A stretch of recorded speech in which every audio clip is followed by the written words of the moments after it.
And get started. If people milling about outside want to try and come in and get a seat, we'll get going. Good morning, everybody. Welcome to the Foundation for Defense of Democracies. I'm John Hanna, a senior fellow here at FDD, and it's my great pleasure to be able to moderate this discussion this morning. Just as a quick housekeeping matter, if you haven't done so already, please, we'd ask that you silence your phones and any other electronic devices you have.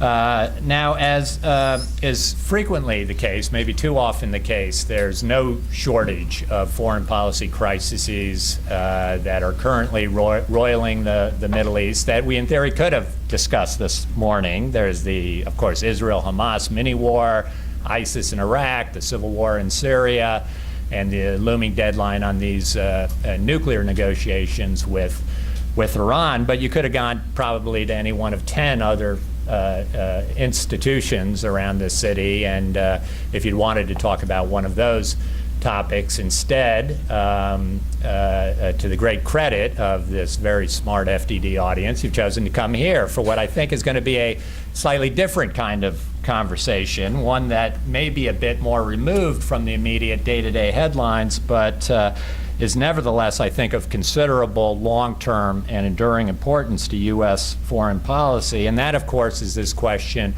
of America's so-called, for lack of a better word, frenemies. That is, countries that at one and the same time are near indispensable partners in efforts to secure certain core U.S. interests, and yet who simultaneously are pursuing policies that often end up, at least in the result, if not in the intent, in threatening some core U.S. national interests, up to and including, it has to be said, the endangering and the actual loss at times of American lives. Now, the launching point for this discussion this morning is this terrific new FDD monograph that I hope you've all had a chance to pick up. Allies, Adversaries, and Enemies, America's Increasingly Complex Alliances. It's an edited volume that has some very good contributions by some of my colleagues here at FDD, as well as some non-FDD scholars, and I think it tries to do at least several things. First, simply to shine a spotlight on this emerging phenomenon of states that simultaneously exhibit the attributes of ally, adversary, and enemy all at the same time, or what the book for shorthand calls AAEs. Second, the book identifies some of the possible causes of the AAE phenomenon and why it may now, in fact, be a proliferating phenomenon. Third, the monograph highlights at least a few of the challenges that AAEs pose to U.S. national security policy, and it tries to suggest some ways that American policymakers might begin to address or mitigate those challenges. And finally, the volume looks in some depth at 4 specific cases of states where the AAE phenomenon has perhaps manifested itself most clearly, and that is in the policies of Pakistan, Saudi Arabia, Qatar, and Turkey, respectively. Now, as the book acknowledges, I think, issues of complexity and ambiguity and difficult trade-offs are really nothing new in the annals of U.S. diplomacy. In fact, I recall well, more than 20 years ago, Dan Pipes and Adam Garfinkel edited a really quite interesting volume that looked at the dilemma posed for U.S. policy by so-called friendly tyrants, states that, on the one hand, actively cooperated with America on vital strategic issues, especially during the Cold War, but who at the same time engaged rather systematically in large-scale human rights abuses against their own populations that ran quite contrary to fundamental U.S. values. Think about the Shah of Iran, Somoza in Nicaragua, or Marcos in the Philippines. And even earlier than that, of course, in the late 1970s, there was Jeane Kirkpatrick's quite famous and very influential essay on dictatorships and double standards, in which she argued quite strongly in favor of the United States maintaining strategic ties to precisely these kinds of pro-Western authoritarian regimes, in spite of the very harsh political repression that they often inflicted on their own people. But I think what this volume, the case that it is suggesting, is that with the emergence of the AAE phenomenon, we are seeing something that may be quite different in kind, wherein the complexities, the ambiguities, and I'd say even the duplicity of U.S. relationships with certain very pivotal states may have been taken to a whole new level and order of magnitude, one that is really distinct from and in many ways perhaps more acute and even dangerous than the challenges associated with your garden variety type of friendly tyrant, and therefore worthy of a special study as a category of U.S. foreign relations unto itself. Now, to help us discuss some of these issues, I'm very pleased to be joined by my esteemed colleagues who are editors of this monograph. First, Jonathan Schanzer, FDD's Vice President for Research, and David Gartenstein-Ross, who's a senior fellow at FDD, as well as an adjunct professor at Georgetown University. We're also very lucky to have with us Brian Katulis to offer his insights. Brian is a senior fellow at the Center for American Progress. He is an expert on U.S. national security strategy in the Middle East and South Asia, and he also has just authored a very timely and insightful study on called U.S. Middle East Policy at a Time of Regional Fragmentation and Competition, copies of which I think should also be available to people outside, and which no doubt is relevant to parts of today's discussion. Now, the way this will work is that I'll try to make this as informal and conversational as possible. I'll begin by posing some questions to each of my panelists to get the discussion going and to raise at least some of the issues that the monograph brings up. And then at around 10:15 or so, I'll turn to the audience for your questions and comments, and then we'll try and wrap up around 11. And so with that, let me turn to you, John, and simply ask if you can take a few minutes to kind of expand on the thesis of AAEs. What was the impetus for the study? What was it that you were seeing in U.S. diplomacy that you thought was either new or not adequately addressed by the existing research, or not being adequately addressed by U.S. foreign policymakers? Well, thanks, John, and thank you, Brian and David. Great to be here on the panel with you. Just apologies up front. I am working on some fairly severe jet lag. Just got back from the region yesterday, so if I start babbling, you'll know why. But look, talking about this AAE phenomenon, as we're calling it, is actually something that we've been looking at for probably more than 8 or 10 months now.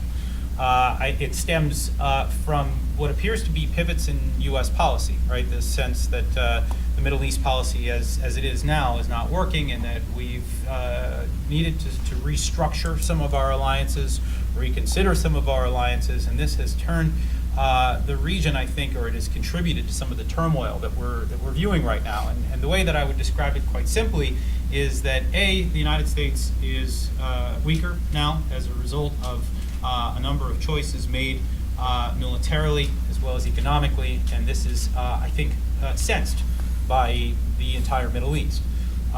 Then on top of that, there has just been, I think, a paradigm shift in terms of the way that we want to approach the sort of pivot to Asia, if you will, trying to extricate ourselves from wars in the Middle East, turning away from some of the challenges and problems. This has been the intent of the U.S. government for quite some time. Then specifically, I think as the U.S. has been trying to reformulate, there has been, let's just say, things have turned upside down. The enemies of the United States, traditional enemies, have become, I don't want to call them allies, but they're certainly no longer viewed in the same sort of alarm. So you have Iran, for example, right now, rather than heaping on additional sanctions or threatening military strikes if they move forward with the nuclear program, there has been obviously an engagement that has allowed them to become effectively a partner in their own disarmament, and we're paying them to do that. $7 billion thus far, and possibly with an extension of the JPOA, we could see more. The same could be said, for example, with Syria. We've effectively made them a partner in their own chemical weapons disarmament. And this has, I think, served the interest of these two countries. They seem rather pleased with this policy. But on the other hand, what you have are the traditional allies of the United States who are absolutely irate. You look at the Israelis, you look at the Jordanians, you look at the Saudis. They're deeply uncomfortable with this shift, and they have made it clear sometimes privately, sometimes very publicly.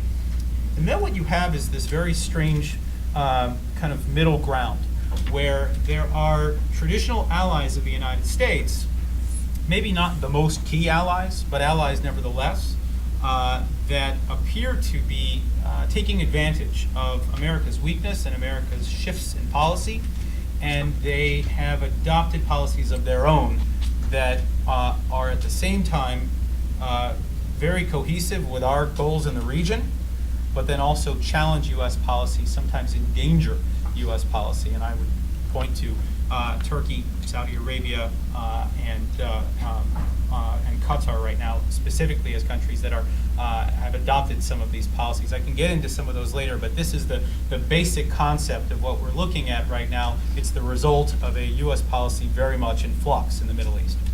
Thanks, John. Although, I mean, I would, I just have to comment, and I think it's a comment against interest here, is that this is not an entirely new phenomenon. Not at all. I mean, I was sitting at the White House in 2001, I think, grappling with at least many of these issues. I mean, the question of Saudi involvement in 9/11 sort of was staring us straight in the face. So this is really a problem and a conundrum that I think is a real one and a challenge to U.S. foreign policy, but it certainly spans administrations. And in the Saudi case, you can go back at least probably to 1979 when they really began ginning up the export of Wahhabism, which took some time to gestate and manifest itself before it came back and hit us. But this is something that a number of administrations have had to confront. I don't think they've confronted it fully head on, and I think that's in part the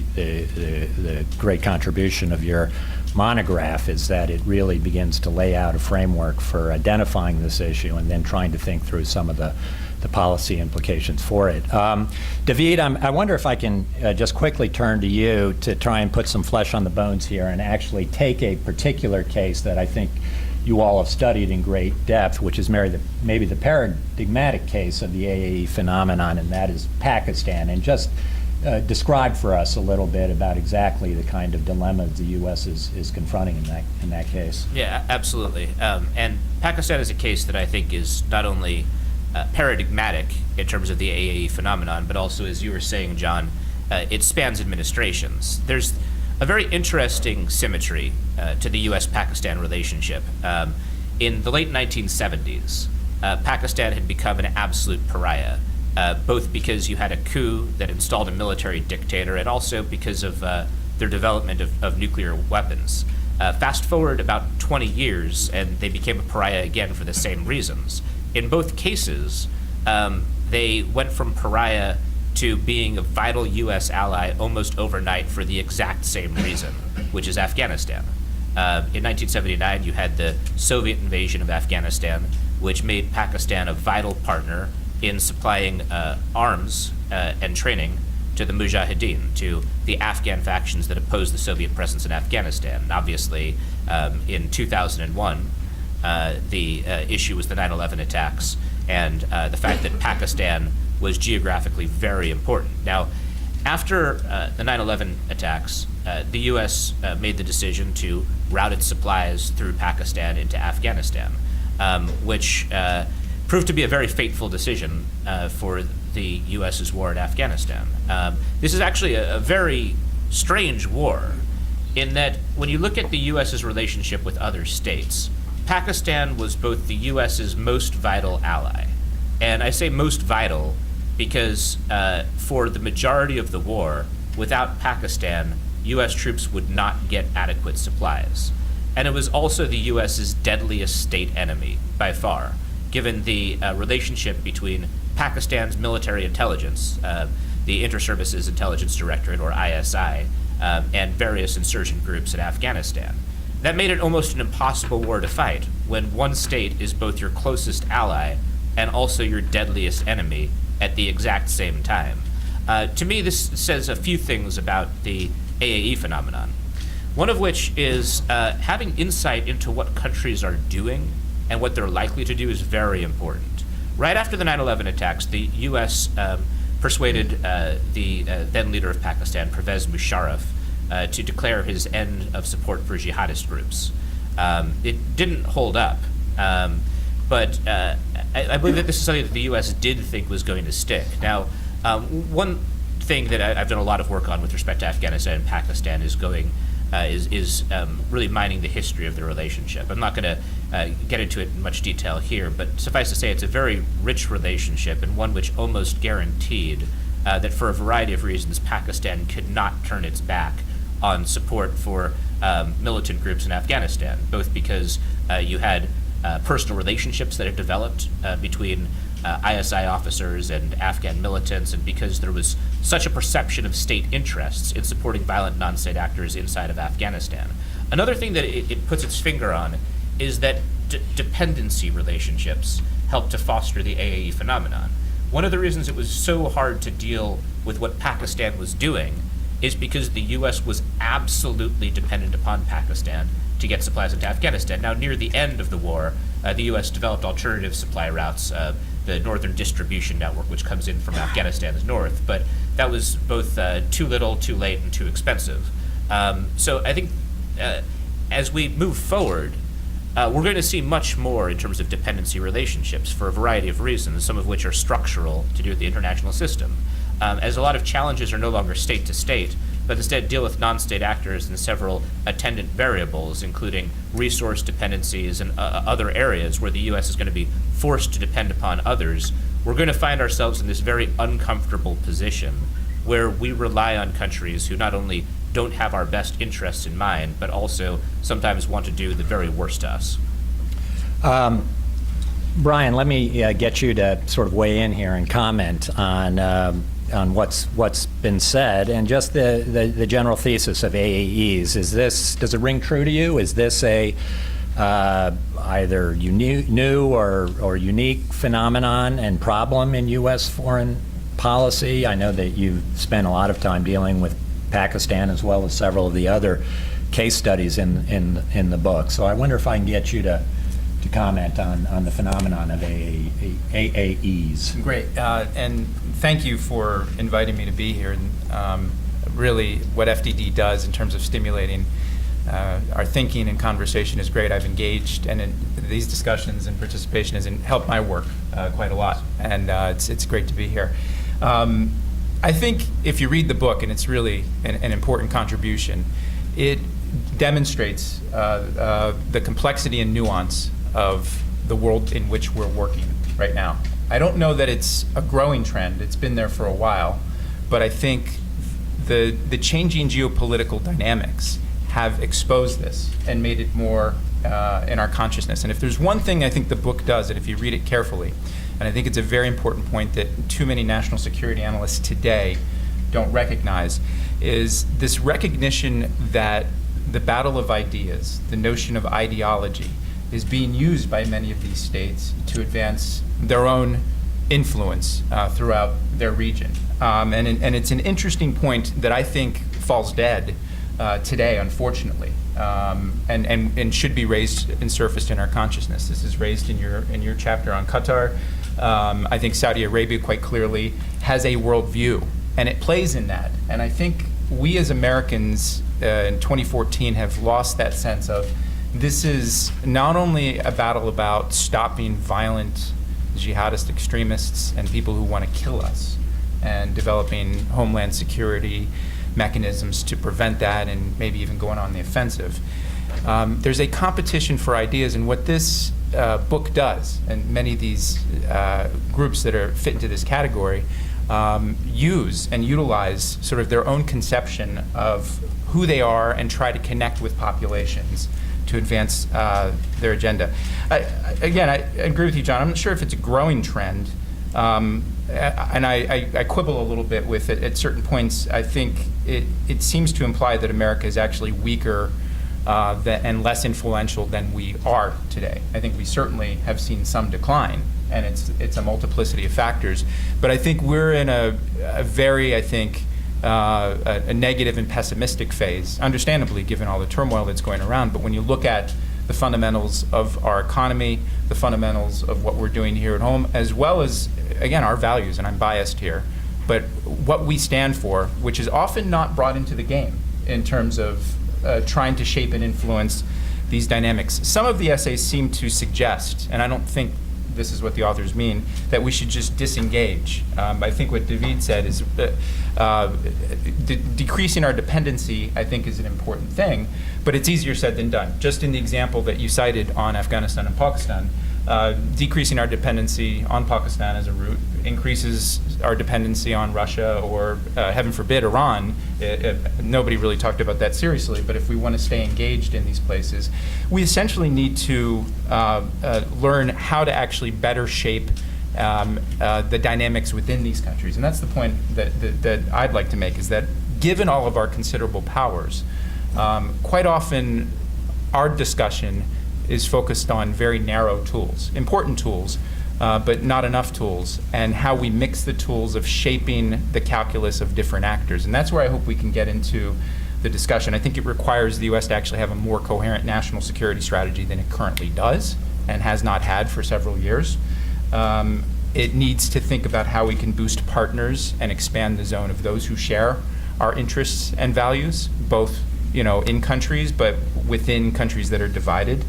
It requires us to get our act together, not only in terms of strong at home to be strong abroad, but understanding and reminding ourselves of who actually the power of what we have to shape events. Because the fact is that our system, I think, is so open, so transparent, with the checks and balances. Other countries, including the countries examined in this volume, quite often can exploit the differences that we have in our own society more than we can with them. And you can see this in certain cases in the Middle East and in other places. The simple openness of our system and the multiplicity of voices. So it's a great book. It's an important phenomenon. The key question I hope we can get into is then how do we actually, after recognizing and doing the diagnostic on it, what do we do about it?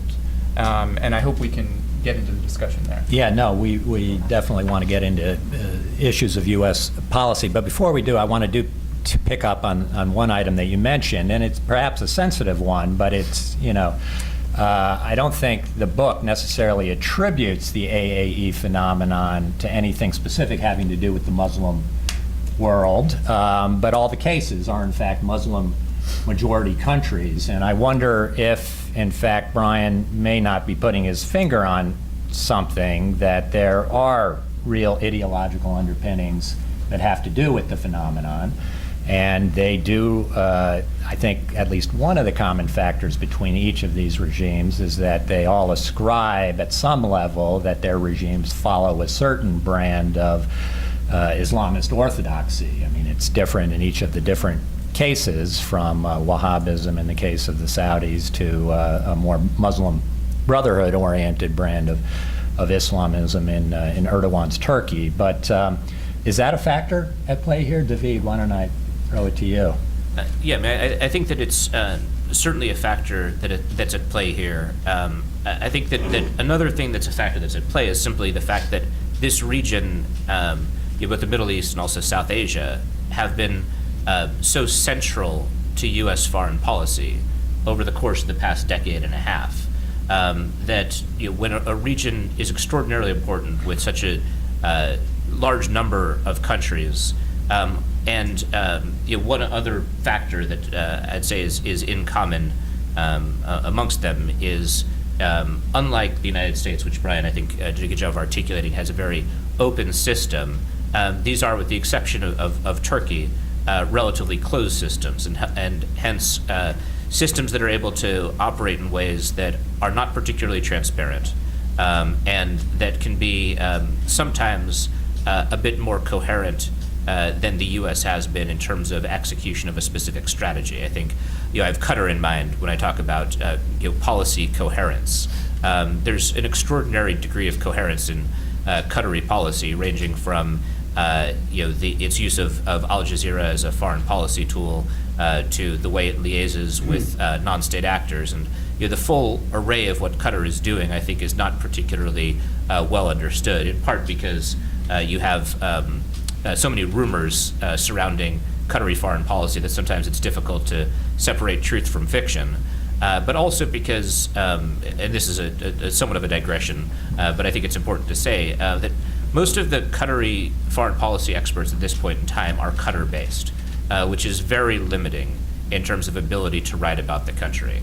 I think that as you get Qatari foreign policy experts moving away from Qatar and being less dependent upon the Qatari regime to maintain their access, you'll start to get a much more interesting literature than exists right now. But at any rate, to get back into, to kind of round off my answer, I do think that ideology is an important part of it, coupled with just the simple importance of this region, which makes it more difficult to distance oneself from these complicated relationships. And I say distance not so much from the perspective that Brian put his finger on, the notion that we should disengage, but rather, if you look at the U.S. foreign policy towards Africa, for example, there are a lot of countries in Africa with whom the U.S. would have tension at best. But at the same time, it's not, with the exception of a few regions there, the Horn has been fairly important, Northern Africa has been fairly important, but by and large, there aren't relationships which the U.S. has to have. And as such, they don't really fit the AAE paradigm. They might be, they might be adversaries, but they're not allies that we have to depend on. Whereas in this region, the Middle East and South Asia, there are countries we have to depend on and we feel that we have to work with, even though what they do is very much at odds with what the U.S. is trying to accomplish. Yeah.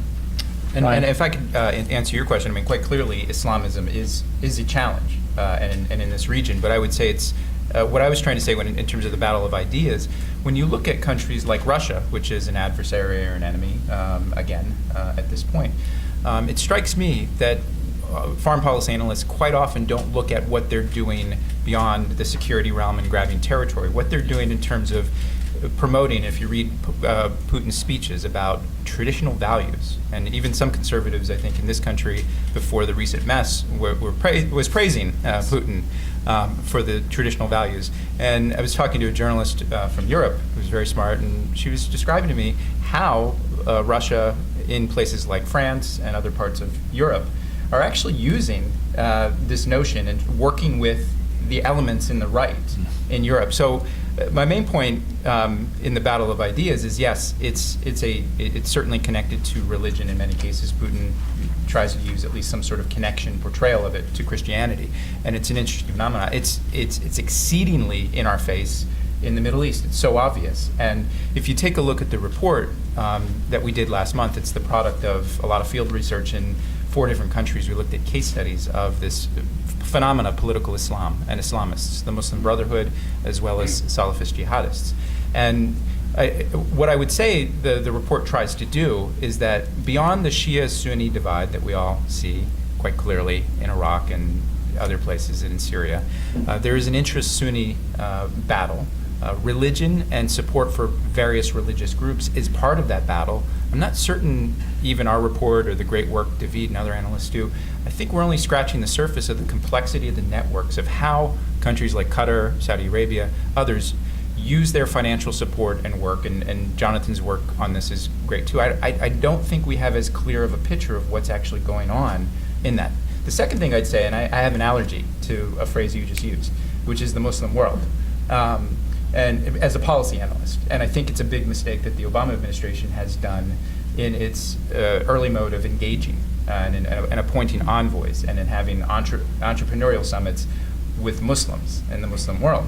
And the problem I have with that as a progressive who's generally supportive of the Obama administration is that it doesn't recognize the pluralism as a key value, as a central value for Americans. It privileges a certain aspect of identity that is important and dear to millions of Muslims. But I think it's a challenge in terms of our engagement that if we in a limited way just simply say we have special envoys for the Muslim world and think about it in that way, it doesn't listen to and recognize those who are non-religious, those who are of other faith, and those who, quite frankly, and I think it's a big mistake in that, because I think identity is at the core of the conflicts we see in the Middle East right now. Let me just quickly, before we go to Q&A with the audience, raise the question of U.S. policy with each of you.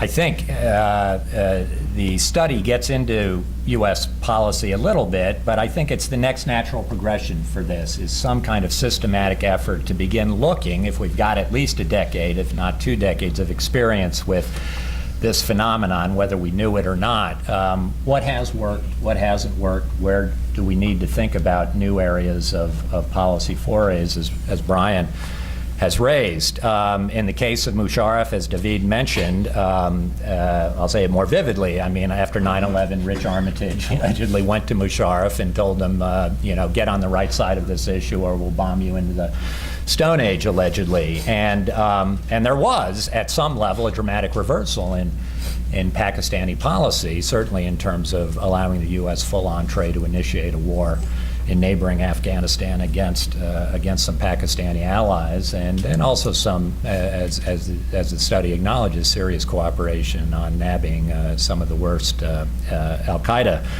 leaders, at least early on. On the opposite end, we have the case of Saudi Arabia, and I think the monograph itself does actually, without necessarily explicitly saying it, is that Saudi Arabia, at least in some ways, may have been a partial success story in the way you look at this. It's far from perfect, as the study acknowledges, but I would say the Saudi Arabia's official policy today, which is not unmeaningful, looks a hell of a lot better than it did on September the 10th of 2001. And I know personally there were a lot of arguments, and difficult arguments, in the Bush administration, with some people wanting to be very, very confrontational on the order of what we did with Pakistan with the Saudis, and the decision was made to go in a different direction. And again, while it hasn't yielded 100% results, I think that there has been progress made in a quite quiet, steady approach behind the scenes, trying to get the Saudis to alter certain of their policies on the question of official charities and terror financing. In the case of Qatar, of course, it was almost a complete frustration. There were plenty of discussions, I know, in the administration about even going so far as to try and designate Qatar as a material sponsor of terrorism. Of course, what we always ran up against was the question of al-Udeid. And I think there was at one time a specific tasking to CENTCOM to look at alternatives to al-Udeid, to move it out, to do precisely what David suggests in terms of reducing our dependence on Qatar and being able to pursue a different kind of foreign policy on the issues where we really felt it was undermining and even threatening certain core U.S. interests, and the answer we got back from CENTCOM is we can't replace al-Udeid, and we were kind of left high and dry. So I wonder, sort of based on that and that history, if you were sitting in the White House now, what would each of you be saying that we ought to be doing in these cases? Should the focus be on what Brian suggests, sort of that long, frustrating process of trying to alter the internal dynamics in societies that have, at least so far, proven quite opaque and resistant to those kinds of pressures for internal reform? Well, Johnny, I mean, you're asking the right question. And so, look, I think the first answer is stop getting involved in these relationships. They are damaging to U.S. interests. There's no reason to create new alliances with countries that are actively embracing policies that undermine ours. And so we need to be very mindful of that as we, again, right now, our policy is, we continue to hear about the sort of notion of leading from behind, which means that we're going to have to identify new allies to help us stabilize the next conflict in the Middle East. And I mean, I think a great case in point right now is there has been a temptation in the United States over the last several weeks to look to others to help stabilize things in Iraq. And when I say others, who am I talking about? We're talking about Iran. We're talking about Syria. We're talking about Hezbollah. I mean, this is the exact temptation that has led us into this paradigm that we are in, where where we're in bed with people whose values are not congruent with our own.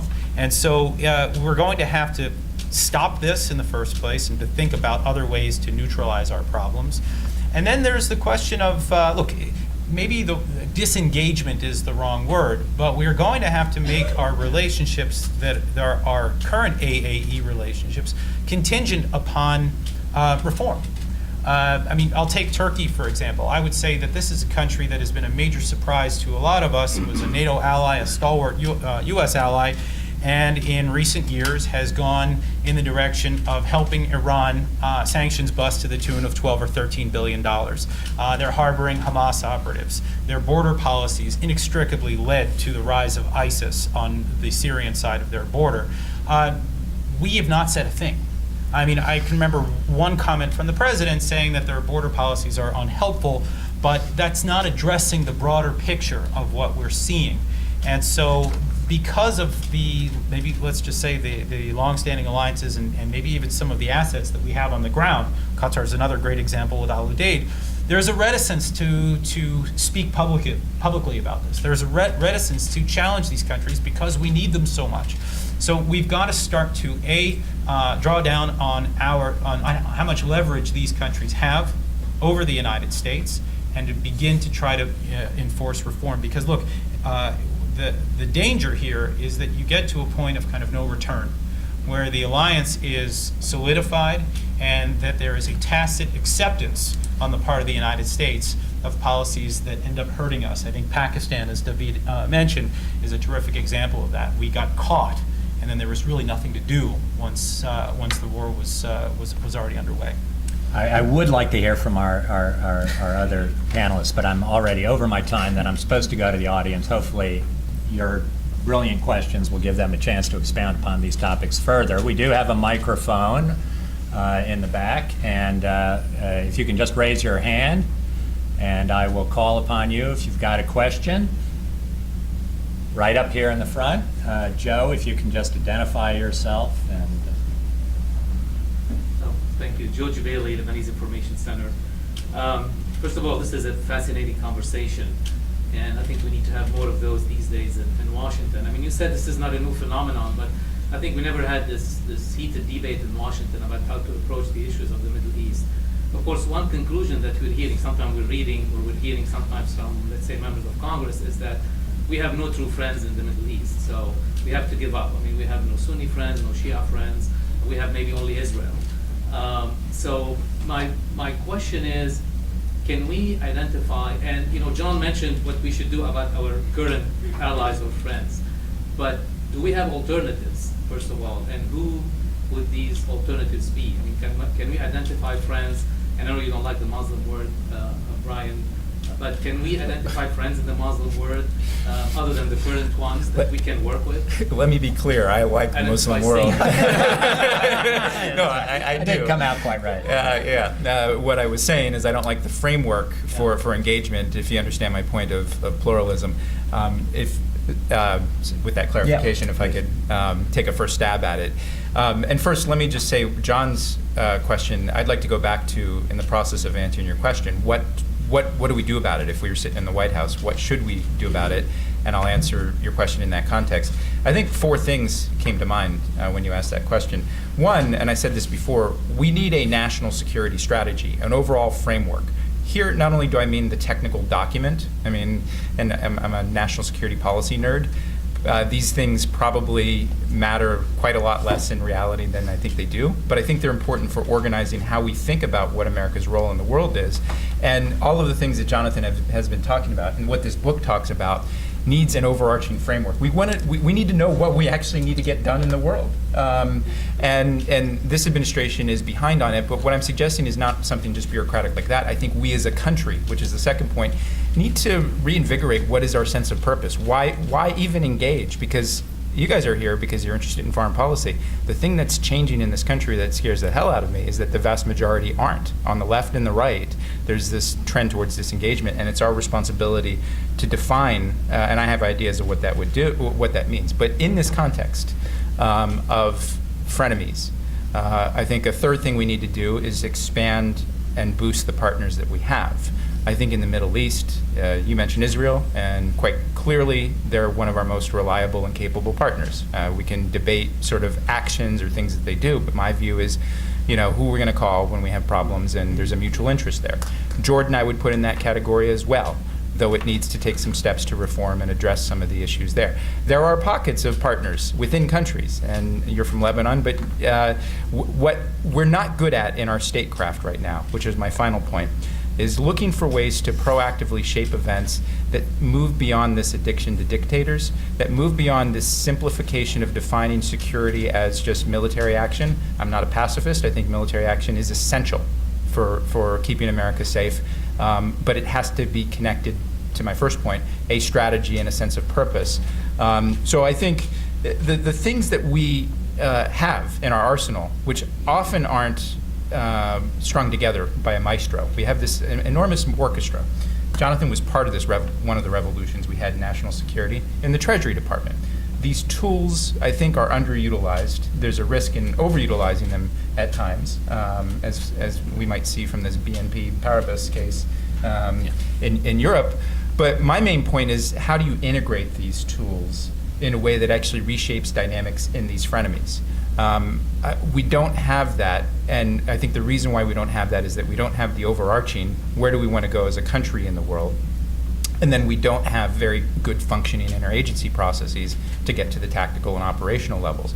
There are ways with Saudi Arabia and Qatar and things like this to string together our statecraft, our diplomacy, our massive amounts of military sales that go to many of these countries, our military presence. There's a way to use that as leverage to advance our values and interests. We simply, and I'm here when I say we, I'm not just talking about the Obama administration, I'm talking about also the Bush administration. I think since the end of the Cold War, we've had this crisis of purpose. And that's everybody's homework assignment here, if you're interested in this, is thinking about how do we build these partnerships within countries in the Middle East and things like this. And that's where I would go.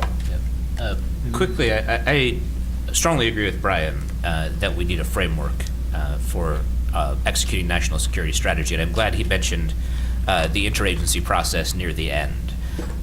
Anybody who's worked with interagency and worked in or with federal government will, I think, agree with me that there's deep dysfunction in the way that our government tries to execute strategy. For the work I've done, which has involved interagency process, there's such a degree of inertia which has overcome the ability to do what it's supposed to do, which is execute strategy across government, as well as competing bureaucratic interests and often lack of knowledge being shared amongst various agencies. I think one of the very first things we need to do is focus on organizational design of our foreign policy apparatus and our national security apparatus, because if you can have the best ideas in the world, and if you can't execute them coherently, they're never going to succeed.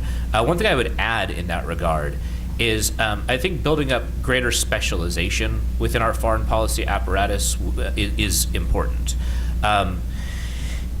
There's currently, within the intelligence community and within other parts of the foreign policy apparatus, in general, though not universally, there's a lot of rotation around, which there's a benefit to that, in that having people who can speak to kind of a more have a greater context and who work on a number of issues, that can be helpful. But that's only helpful insofar as the base of knowledge that you have is a sound and accurate base of knowledge. One of the issues that I work on, one of my areas especially, is the Al-Qaeda network, where we've concentrated a lot of resources on that for the past decade and a half, but I feel like if you look at the secondary literature, it's really deficient. Like, even studies and articles that I think are good, in my view, have deep problems where the author just gets factual points wrong, where there's a bad secondary literature. And one of the results of that is when people within government who aren't AQ specialists, but come to work on it for like a year, 2 years, 3 years, start to work on it, they're very dependent upon that secondary literature to try to understand the topic. And to the extent that the secondary literature is wrong, their foundational knowledge is going to be off. Now, let me transfer that to what we've been talking about here, and I'd say Qatar is another area where that's the case. There has been some very good work on Qatar, but It's very good work where a lot is left out. Specifically, Qatar's policies with respect to violent non-state actors, with respect to Islamist parties, are at the margins of that literature because Qatari foreign policy specialists who are based in Qatar are only going to be critical of the Qatari government to a certain extent. At some point, they're just not going to keep on writing. When John and I were doing field research in Qatar, with some of the analysts we met with, once you got into a certain line of question, they'd start to look around to see which Qataris were in the room and make sure that whatever they said for the next 10 minutes was off the record. And then we'd go back on the record and they'd say stuff that was had a lot more platitudes in it. This is a problem because it's reflective of where the literature is. And so for someone to kind of really have a good grasp of what Qatar's foreign policy overall is, I think takes a lot of work. And look, within government, there's more access to information. So in general, I think within government, there's a bit more knowledge than there is within the secondary literature that's based on open source information. But I think specialization is important. And the third and final thing I'll say is that I think that one of the trends of the future when we're looking for allies is engagement with sub-state actors. The 21st century thus far has been defined by a struggle between state actors and non-state actors, and the U.S. has some experience of engagement with non-state actors with mixed results. I think our first real experience with this in a significant way was with the Sahwa in Iraq, the awakening movement, which was both successful, wildly successful for a few years, and then developed a whole host of problems with respect to integration into the Iraqi security services and tensions between the Sahwa and the government. We have another recent experience that's far less well known between the U.S. and a sub-state group in Somalia called Ahlu Sunnah wal Jama'ah.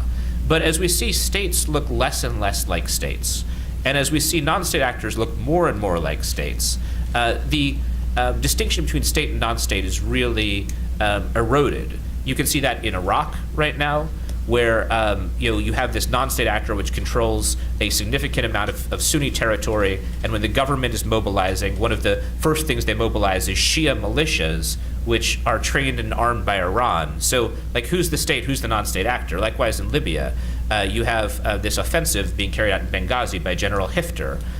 He said he wants to eliminate Islamist movements there.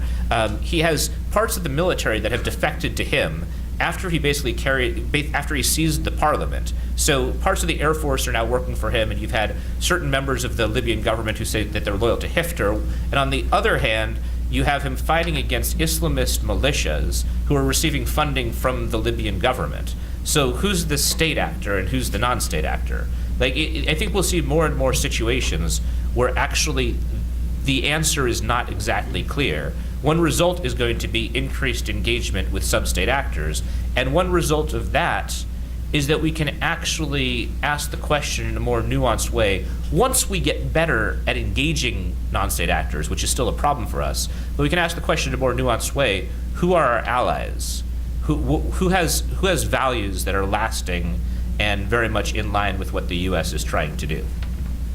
John, did you want to get on this very, very quickly? Yeah, if you can? quickly, I would just say that Brian mentioned the need for a framework. Look, I think we had one.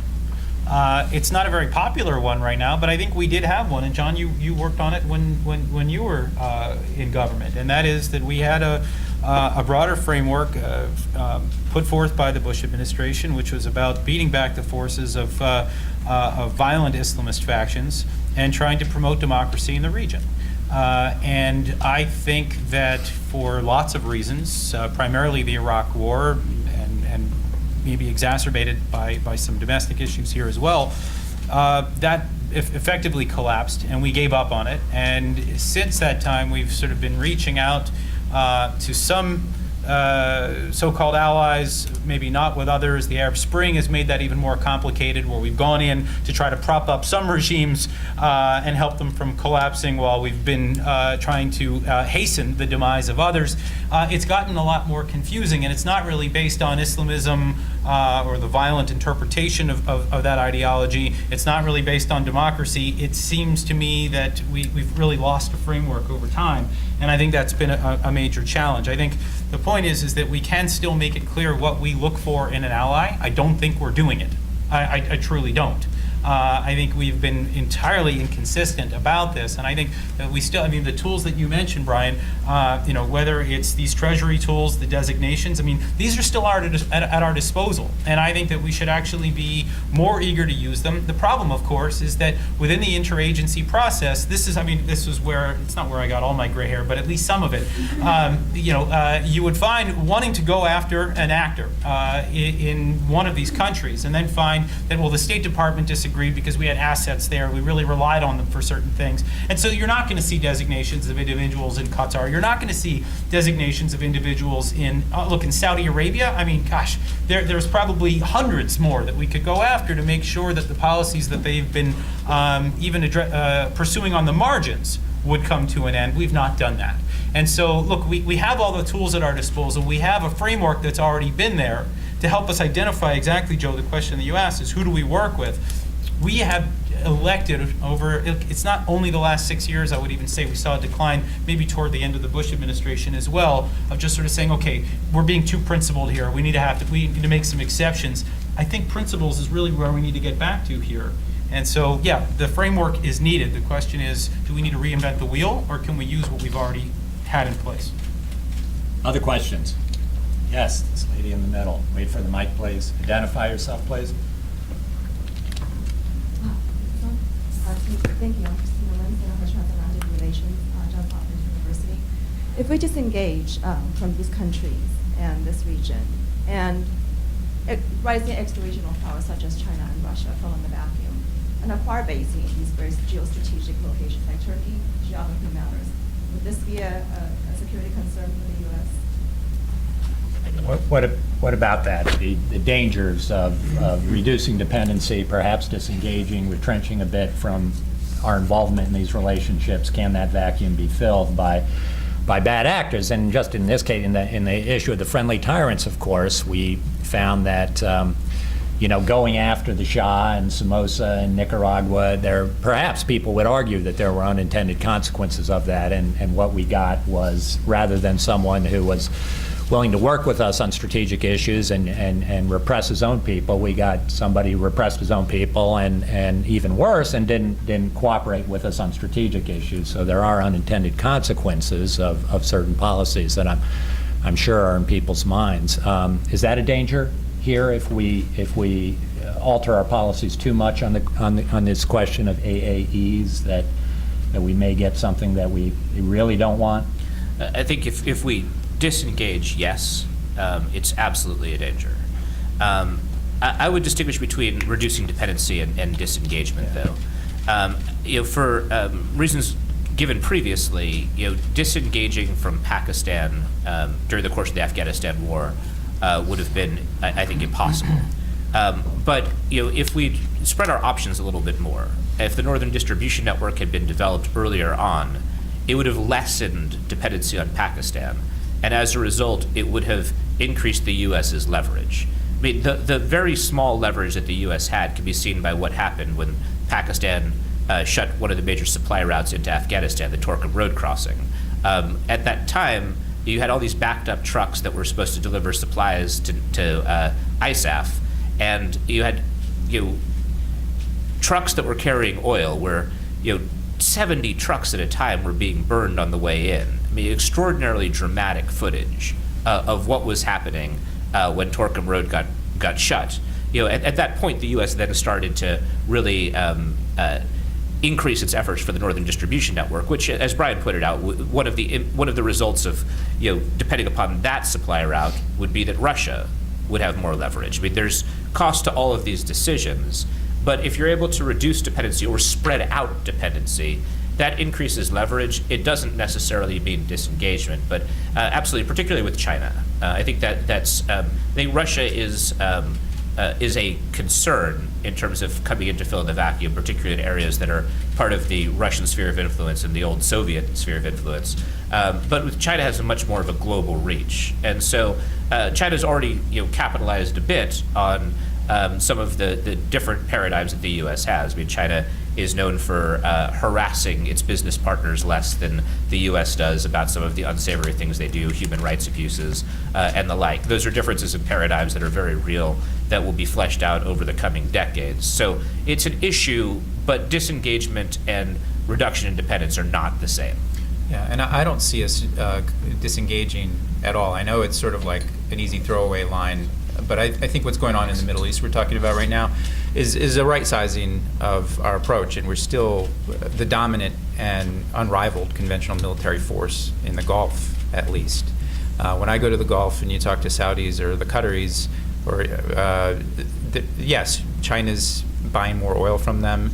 Yes, they're building more and building economic relationships, but the early returns on that, from what I've heard, are not very positive. They're not happy with how China does the business, what sort of product they provide, and it's the same case in Iraq as well. We had a visiting delegation of Chinese diplomats yesterday at our center talking about the Middle East. And rather than filling the gap, my concern is that they're not going to, they're going to continue to free ride on what the U.S. Our considerable presence is. And I think the central point where we all agree on is that we do have a lot more power and leverage, that we're reluctant to exercise it in some ways against some of these actors. I think a second thing that's going on in the region, and as far as Russia, I think it's a bit overblown at this point. I mean, Russia has lost a lot of its core allies. Like, again, it's a useful exercise to think through sort of Russia's perspective. I'm not a Russia analyst, but take a step back and imagine you were advising Putin and how he sees the playing field, not only in Ukraine but in the Middle East, and compare it to where they were 10 or 15 years ago. They lost a lot of the key people, or Assad, for instance, though still in power, is much diminished. So they've lost a lot. A lot of people have lost in this region of the world, which is the last point I'd make, is that I think, and we try to articulate this in the paper, is that, a lot of what's going on, and I think your essays do this as well, and there's a tension in how it describes it. A lot of what's going on is you have countries that are advancing their own self-interests. Some of the essays seem to imply it's because of strategic hedging and that the U.S. is not around, but others of the essays seem to imply that this is just simply core to these countries' sort of ideological vision and how they advance influence, and it's probably a little bit of both. And that's what's great about this book. It's, as I said, complicated and nuanced. So much so I was going to say these guys should have called it 50 Shades of Grey. But that's another book, and that's another topic as well. We're not going there at all. We just got a little racy here. Yeah. John. Yeah, let me just say this. Yeah, very similar. Yeah. Christina, your point about disengagement is well taken. I think anytime you sort of leave a vacuum, you're going to have maybe more dangerous actors try to jump in. Look, there is, I think the only way that I would describe this right now is that this isn't about disengagement. This should be about alliance management. Okay, we have alliances, right? We've already cast our lot with these countries for better or for worse. The question is, how can we manage them to make sure that they don't become AAEs? Or how can we make sure that they know that they're no longer allowed to be AAEs? Just to use an example, I've been lately chronicling the many challenges that we have with Turkey. Of course, Turkey is a NATO ally, a longstanding U.S. ally. They're seen as a buffer between sort of the Middle East and Europe, and they've played this very important role. And now we find them again, sanctions busting, Iran, ISIS, you name it. There's a long list now of things that it's become very clear that Turkey's working against our interests. It needs to be described as these things are being raised. This is about, look, if we are not able to control these behaviors, the alliance will become unsustainable, right? You cannot maintain an alliance with a country that is effectively becoming a state sponsor of terrorism. It's impossible to maintain that alliance. You'll see Congress get into the act. You'll find that they are working against our laws, and then eventually there's going to have to be a reconciliation with that. And so if it's framed in a certain way, right, as an alliance, you still value the alliance, you still value the ability to work with these countries, but that there are certain behaviors that need to change, I think that's key. And as long as it's framed that way, I think there's a way forward. Let me go over here first. That's closer to the microphone. Yes. Well, I'll try to make a question if I can. But, and could you please just identify yourself first? Sorry. My name is Bruce George. I was chairman of the Defense Committee, 36 years, undefeated. OSCE Parliamentary Assembly. I have a wonderful and a long track record. Even I'm Stipulate. rabidly pro-American, despite being married to an American. My wife hates me saying that, and it's not really true. What irritates me are those people who think any democracy has a consistent policy. Yeah. It's almost a contradiction of bloody terms. We're all over the place. The UK is, I mean, our Prime Minister is more Blairite than he is a Conservative. The policies are screwed up. He's threatened to leave the European Union, and a week later change his mind. Half his party hate his guts, so he'll be gone in no time.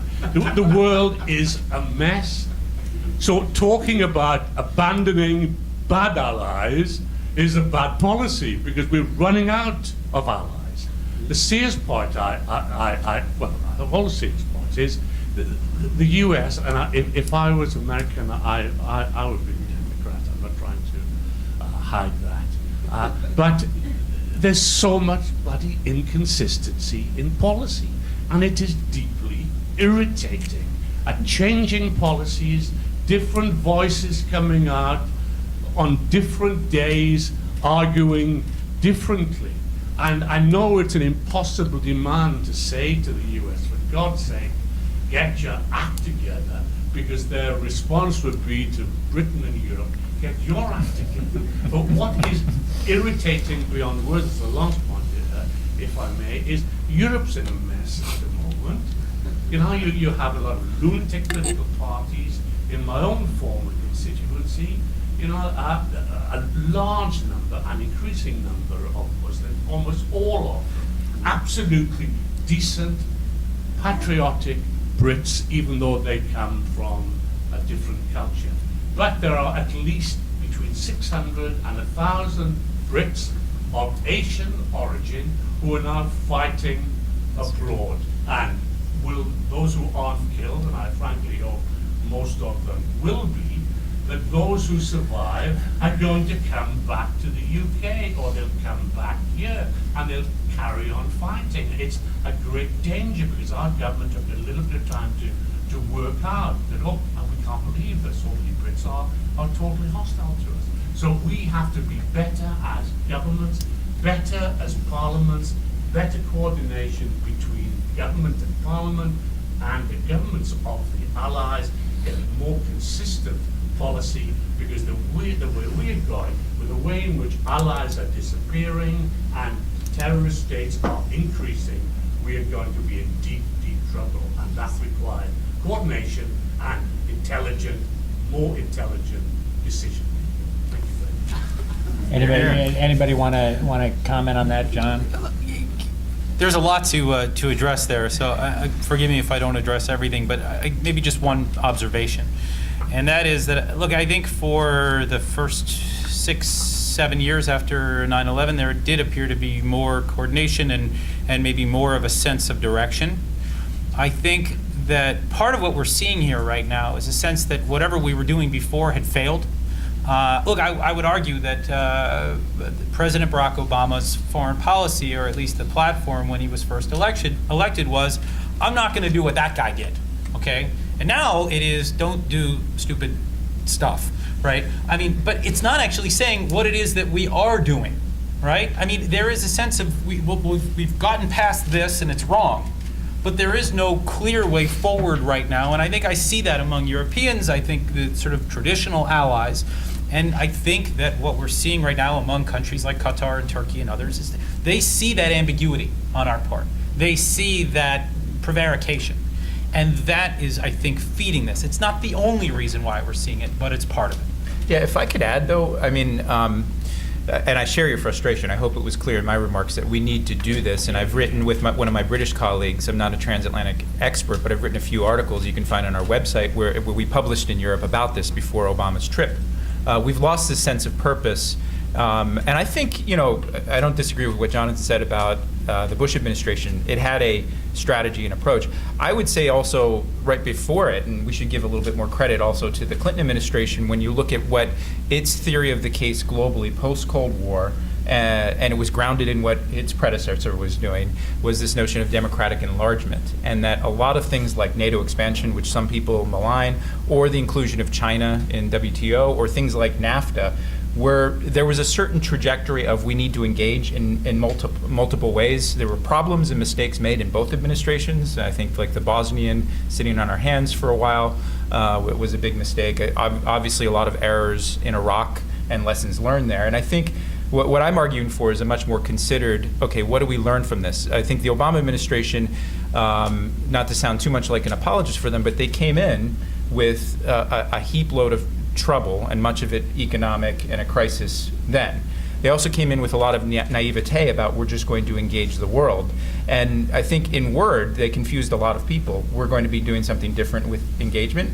I see, quite frankly, a lot of foreign policy 101 incremental change between the Bush administration, at least the second term of the Bush administration, and what Obama administration actually did on Iran negotiations, as well as up in sanctions on a lot of things on the Middle East peace process. We can agree or disagree on it. He did turn away, I think, from, and there was a lot of confusion on the freedom agenda, and that I think was a big mistake, and I'll much admit it. But the point being is that I think, what I was trying to say is that it's not only a document that needs to be written, it's a dialogue that we need to have in our own societies, and convincing societies themselves that are changing about, yes, we actually are playing in this. And the last thing I'd say is that we can work together. So things like, and this sounds too economic or mercantilistic, but the thing like the TTP and TTIP proposal. When I talk to my friends in the Obama administration, they say this is one of their big things they want to get done. And I actually think it's consistent with trying to manage change in the Middle East and things like this, binding ourselves together with like allies. But good luck implementing it. You know how bad, those negotiations are going right now, and then the politics of that at home. And again, this sounds like a trade issue, but I think it's a geostrategic issue in this sense, that our most reliable partners and allies, like Europe, and those in Asia that we want to work with, like Japan, we need to continue to move forward with them. And I fear, when I look at where Congress is, where our public debate is, there isn't that sense of direction. A lot of that is due to President Obama's reluctance to talk about this in a coherent, I think, clear way. But I do think we can fix it. I think it's redeemable. Okay, and I'm still not sure it actually gets you to what you do in that conversation with King Abdullah, with an Iran, running toward nuclear weapons, with ISIS running around Iraq, and Syria falling apart. What does that conversation look like on the question of Saudi treatment of its own citizens, Saudi whatever financing informally is going on of terrorist networks? It's still, that strikes me that conversation is still a very, very difficult one for any president to go and have. He's got a very long list of priorities, not to mention managing oil markets with oil above $100 a barrel, threatening if Iraq goes up in smoke to $130, $140 per barrel. Not clear what that conversation is like, but I do, how tough that conversation gets. And that's, it seems to me, is at the end of the day, the question he needs. He needs somebody to answer for and it should be elevated. These issues should be elevated. But I mean, you tell me. I know in the Bush administration there was a strategic dialogue. I don't know if it was implemented, but it had different working groups, like 5 or 6 with Saudi Arabia. And I don't recall if freedom or democracy was part of that. I honestly don't. It should have been if it wasn't. If the overarching strategy was a freedom agenda. Or when President Obama, I think the only place he's gone in the Middle East this year and is likely to go is Saudi Arabia for a variety of reasons. Part of it was reassurance on whatever we're going to do on Iran and things like this.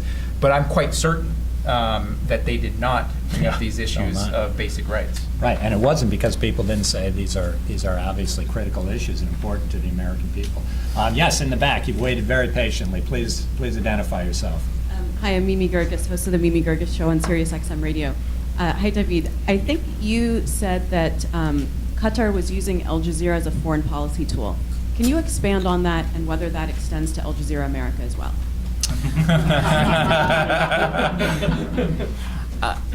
There's a lot of examples as to how Al Jazeera has been used as a foreign policy tool, but I think the clearest example, given that this is something that pervades the book, is the Arab Spring.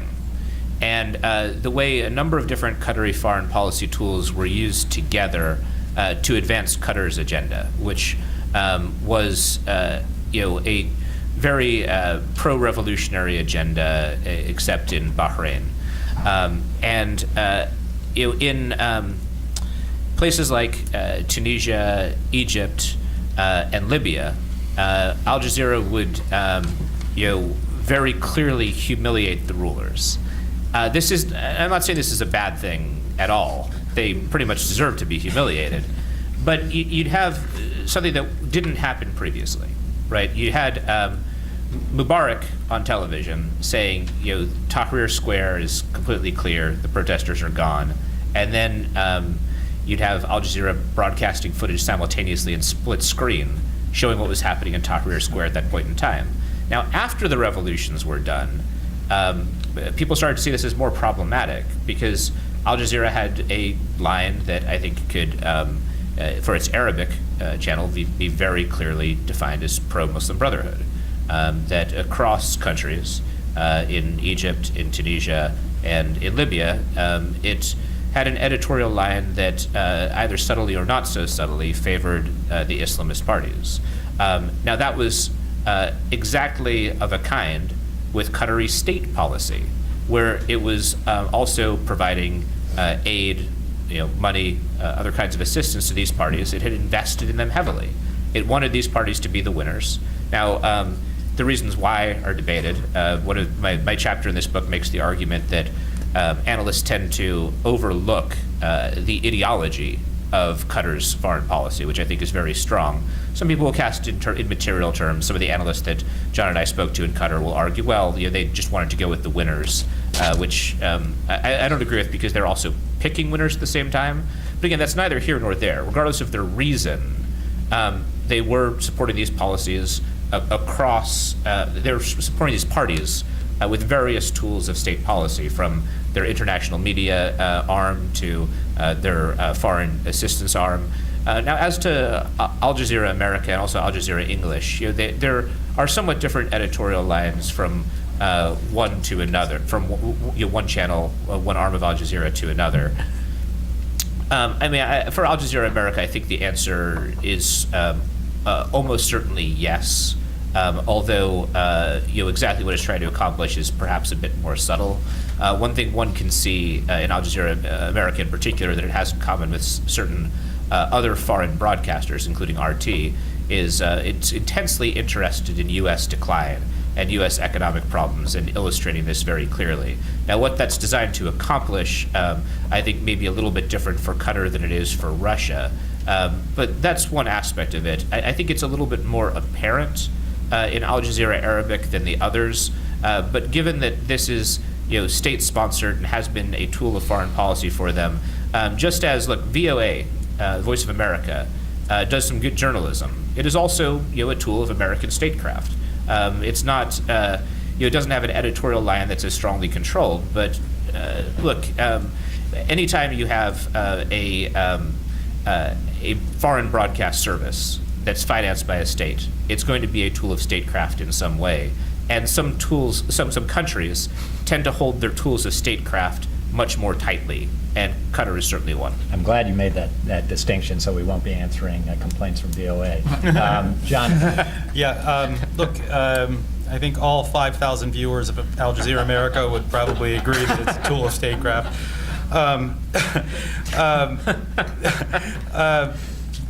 The one thing that actually we've done some research on, David Weinberg here at FDD has just done a bit of looking at what's on the Al Jazeera America website and also the sorts of programming that's been out there. One of the things that he picked up on is that there is a sort of perhaps maybe campaign is a strong word, but there's been a lot of work done on fracking and the dangers that it poses to the environment here in the United States. Qatar is, of course, deeply concerned about our environmental well-being. As an energy superpower, you can see where they're going with this. And so there'll be some work coming out shortly on this. But look, there are lots of different subtle ways, or perhaps not so subtle ways, that Al Jazeera America is working. I would just add that going back even further, I mean, Al Jazeera was viewed as a hell of a problem for us after the invasion of Iraq and the coverage it did, the kinds of activities its reporters were involved in, the kinds of stuff that was getting broadcast from Doha, the people that were being put on the air, the levels of incitement that were occurring. And the biggest complaints came from a lot of our commanders on the ground in Iraq, and there were some very, very radical solutions recommended, and people actively proposing that certain steps be taken, including kinetic steps against the station at times. That never got anywhere up to the Oval Office, but people were seriously frustrated and angered by the way the station was being used. Was there, right here in the front? Dan Pollock with the Zionist Organization of America. I guess our Marines and probably some soldiers in Iraq used to have a motto, no better friend, no worse enemy. The idea being that there should be consequences to not going along with American policy. Isn't that the root of our problem here? And how can we undo some of these frenemies problems if we don't reward our friends and have consequences for enemies? Particularly in Saudi Arabia's case, where they have come to believe, I think, that we are not going to have their back in the ultimate case where the monarchy needs defended. Anybody? Let's get one person to take that. I want to get one more question. What? Anybody? Look, I mean, that's what we're saying here, but I think also we shouldn't undervalue how much we actually do reward and value our closest friends like Israel, like Jordan. You see today, you see on the news, the simple fact that an Iron Dome system that is invested in and part of the cooperation. We do that. Again, and I'm trying to sort of, in a diplomatic way, just say, look, let's remind ourselves that we do have partners, that we are still strong, and that sometimes the criticisms, even of this administration, get a little overwrought and forget that fundamental. The second thing, and we do need to actually, I think, to think about how do you impose penalties in a way that on a country like Saudi Arabia that has such a dominant role in the energy markets, and that, as Jonathan was saying, the State Department and even DOD or CIA have a different view of how we should try to exercise that leverage on Saudi Arabia. The last thing I'd say, I know you're going to get one more question in here, is that I think what this book portrays, this report we just put out recently too, is that the U.S. matters. It matters quite a lot. But there are new dynamics happening, especially in the Middle East, where actors are trying to punch above their weight with the use of media. It's a new Arab Cold War that's quite nuanced. And quite often, I think our own debate, it's as if, if an asteroid hit a planet 100 million miles away, conservatives would say Obama's to blame because we didn't engage, and liberals might say, well, it's U.S. imperialism and because we engaged too much. And I say that farcical point because I think striking the right balance is the key. The real answer is it would be global warming. Yeah,